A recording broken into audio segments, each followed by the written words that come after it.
to, first of all, give thanks to Valentine. I always want to call you Valentine, Valentine Torres. And just, it's an honor to have you here. Thank you for being part of this event, and we are very proud of all your accomplishment and just the great person that you are. So I don't want to say any more because I would like to just bring the stage to you. Thank you again.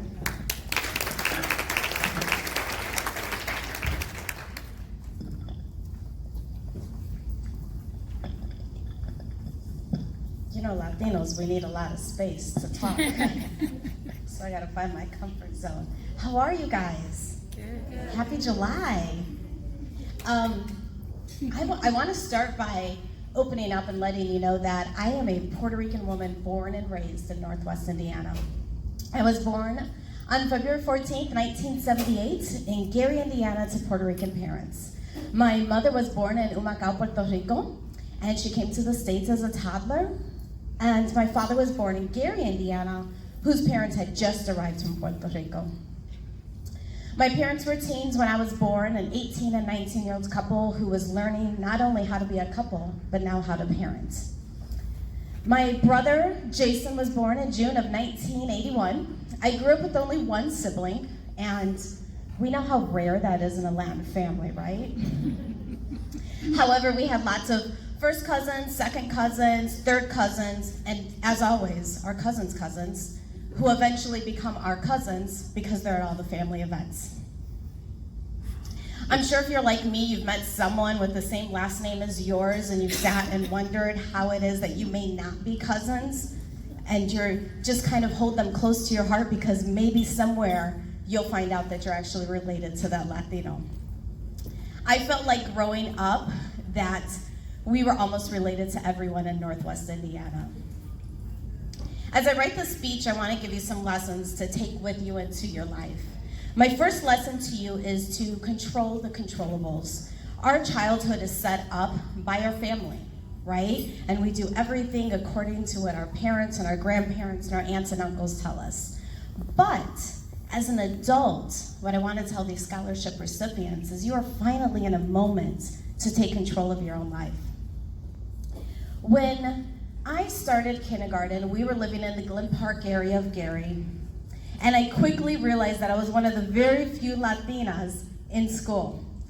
Some of the students in class in kindergarten would ask me about my hair texture or the language that was being spoken in my family's home, and they would ask me questions like, why is your name Valentine?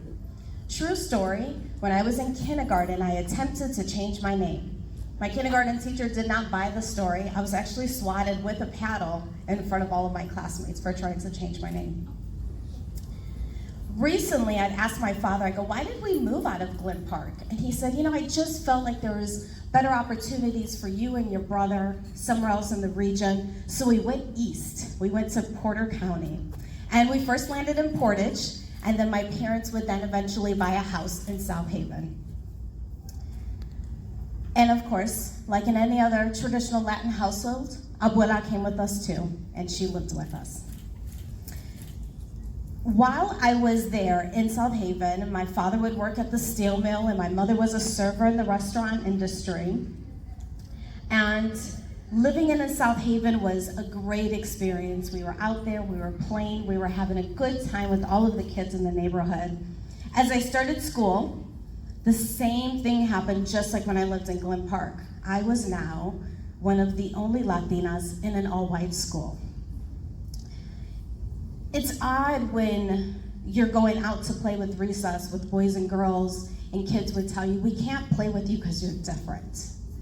And I would have kids run by me in the neighborhood and call us racial slurs. We'd go to school, and we would have names be told to us. And you know, when those types of things happen in your life, you can do one or two things.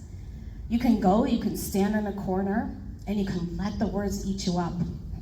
Or you can actually approach those people, and you can tell them who you are, and you can help define yourself. At the age of 13, my parents made this decision to divorce, and it prompted my mother to move my brother and I with her to Humacao, Puerto Rico. And yes, Abuela came with us too.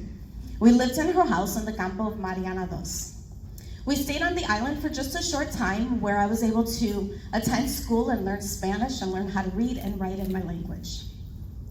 I share with you this tidbit of my childhood only to lead you to my next lesson that I'd like for you to have, which is a statement I often use: only you can define you.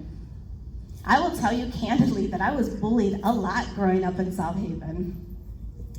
And I believe that if you can walk up to someone and you can smile and you can define yourself and you can tell them a little bit about your history, in most cases, people will start to like you. The process didn't work with everyone because, again, I would still have some students in class that would resort to the name calling. Even when I lived in Humacao, Puerto Rico, it was then that I had to define myself again. I would have to explain to my cousins and my classmates where Indiana was on the map. So world geography is one of my favorite lessons. And when you're living on the island back in 1990, Puerto Ricans only came from 2 spots in the United States, and that was either Florida or New York. So here I was, showing my cousins and classmates in Puerto Rico where Indiana was, and they would still get so confused. So I finally, after many failed world geography lessons, I'd say, "Do you know who Michael Jackson is?" And they'd say yes. I go, "The Jacksons are from Gary, just like my family is," and that's something that defines me. Ladies and gentlemen, defining yourself is going to be your greatest accomplishment.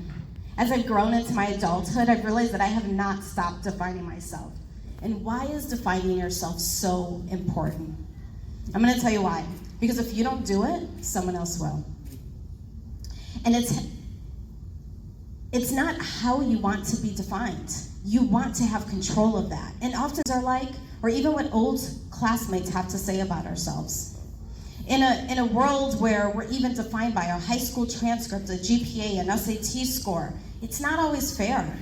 I think more times than anything, we want to be defined by who we are and our work ethic and our true worth to society. I think more than anything, it's your hard work and your extraordinary work ethic that's going to help you maintain that GPA to become the scholarship recipients that you are today. It's like we're defined by expectations instead of a character of a person, the character of yourself. It's important to know what made you, know what defines you, because only you can define you. You have to know your story, and you have to know that you're the only one that's in control of telling it. When you do that, you allow others to you're teaching others how to actually treat you. You have to be in control of that. I want to take a moment and talk about the LULAC scholarship recipients. We have Alyssa, Brisa, Samuel, Megan, and Michaela, and Julia. I just want to say what an amazing honor it is to be amongst you. If you would have told me when I was a senior in high school, when I graduated high school, that I would stand in a room with successful Latinos earning the scholarship, I would not have believed you.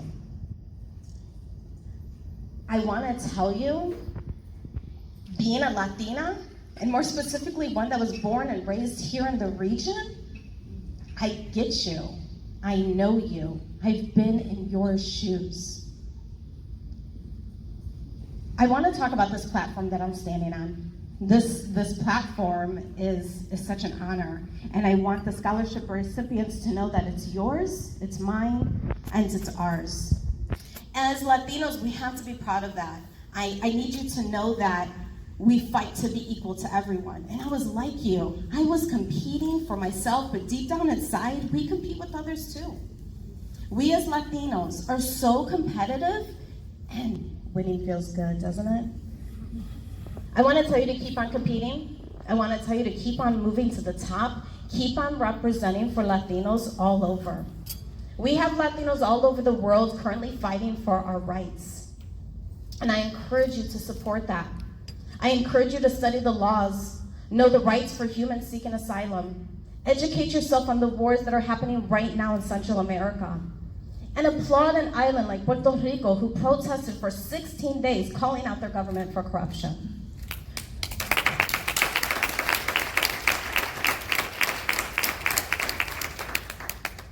Although, did anyone watch the protest online?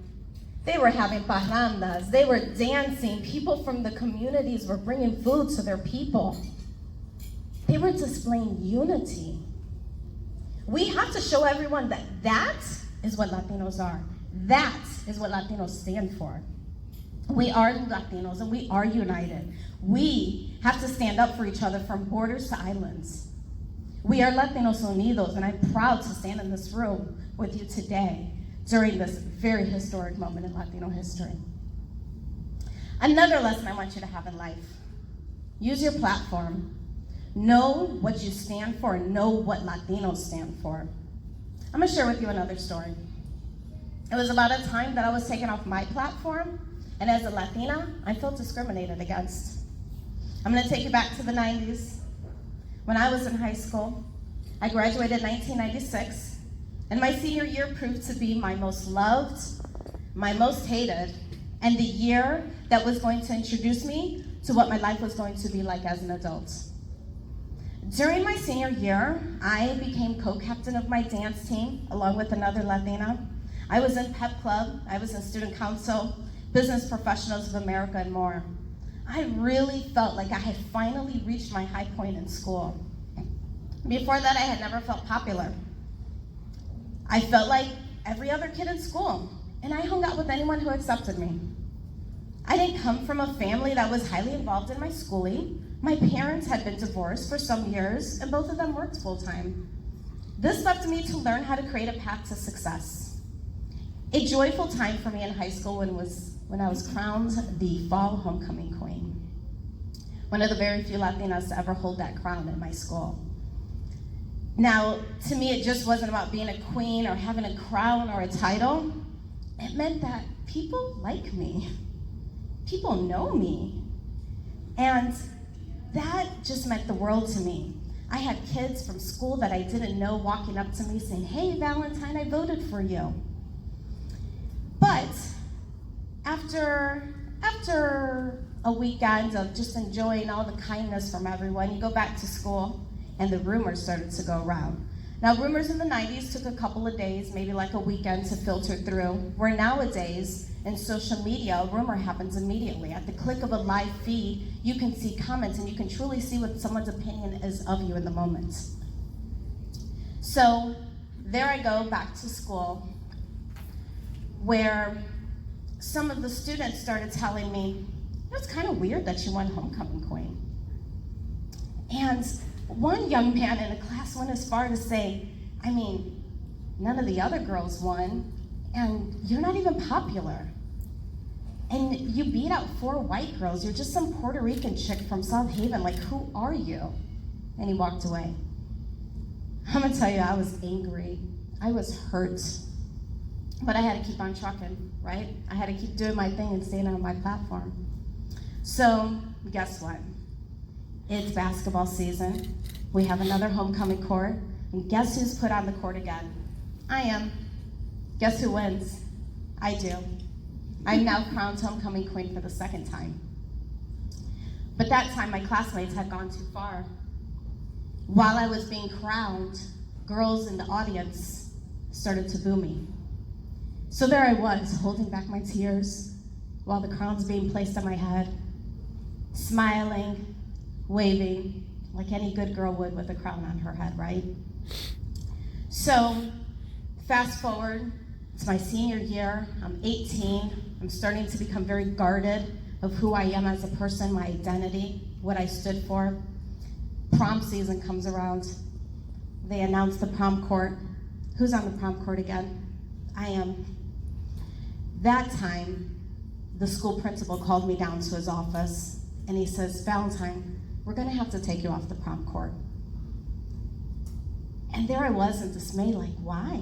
He says, "Well, I mean, come on, Valentine, 20 years from now, after people graduate high school, are they really gonna wanna just see you as the winning homecoming queen?"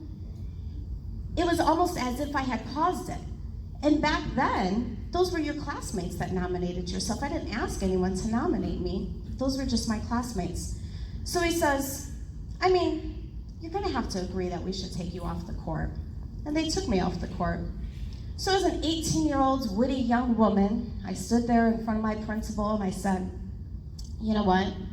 Michael Jordan just led the Bulls through 3 championships, and I don't think anyone's telling him to bow down and give away his rings or his championships. This is the 90s again, and if you know anything about the Chicago Bulls legacy, they would have won 6 championships in an 8-year window, and Michael Jordan for sure didn't give away any of his championship rings. That was something that happened to me in high school, and that was a time that when I was knocked off my platform, I still had to stand up for myself and represent who I was as a Latina to my school. Later on, I would wear a shirt to school that said, "Kiss me, I'm Puerto Rican." Principal calls me down. He says, "I'm gonna need you to change your shirt." I said, "Why?" He goes, "You're just not representing the whole entire student body." And I said, "That's interesting, because on St. Patrick's Day, everyone was wearing their shirts that said, 'Kiss me, I'm Irish.'" And he says, "I know. But today's not like a Puerto Rican holiday or anything, is it?" And I go, "Every day I'm a Puerto Rican. I can't change that." I didn't change my shirt. I kept it on. So my next lesson for you is platform. You can't just fit in. You have to belong, and you have to let people know that you belong there. What I want the scholarship recipients to do right now is to understand their platform and that it belongs to you. You might be asked to step down for it, but I need you to stand strong, and I need you to advocate for yourself.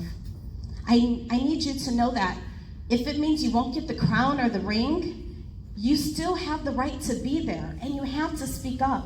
And when someone takes your rights to speak up for yourself and defend yourself. And if you see someone else's rights being taken away from them, speak up for them as well. What I'd like for the scholarship recipients to do right now is we're gonna do a little manifestation about platform. I want the scholarship recipients to stand up for me. They need the spotlight as much as possible, right? I want you right now to look down at your 2 feet. I want you to stare directly at both of your feet, your left and your right. As you stare at your feet, I'd like for you to line them up.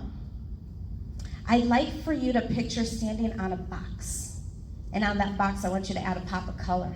Girls, maybe want to add some patterns to that, bling it out a little bit. And I want you to know exactly what is in your box. It's you. I want you to stand up, straight in your perfect box, and you stand tall. I want to tell you that what you're doing is you're creating your platform. This platform is owned by you, and the only person that can stand up in it is you.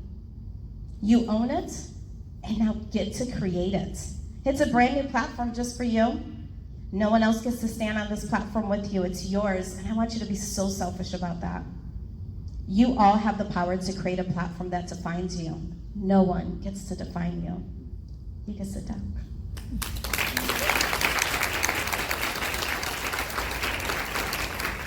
Every time you fall down, because you're gonna fall and it's gonna hurt. And when you fall, they're gonna laugh at you. I want you to stand right back up, because life is going to throw you obstacles over and over again, and I want you to know that it's okay. Please know it's okay. I can promise you that. There's so much more to your story. I need you to know that. I know I'm still living my story. But it's how you define yourself that matters. And when you're knocked off your platform, stand up, define yourselves, and only control the controllables. Thank you.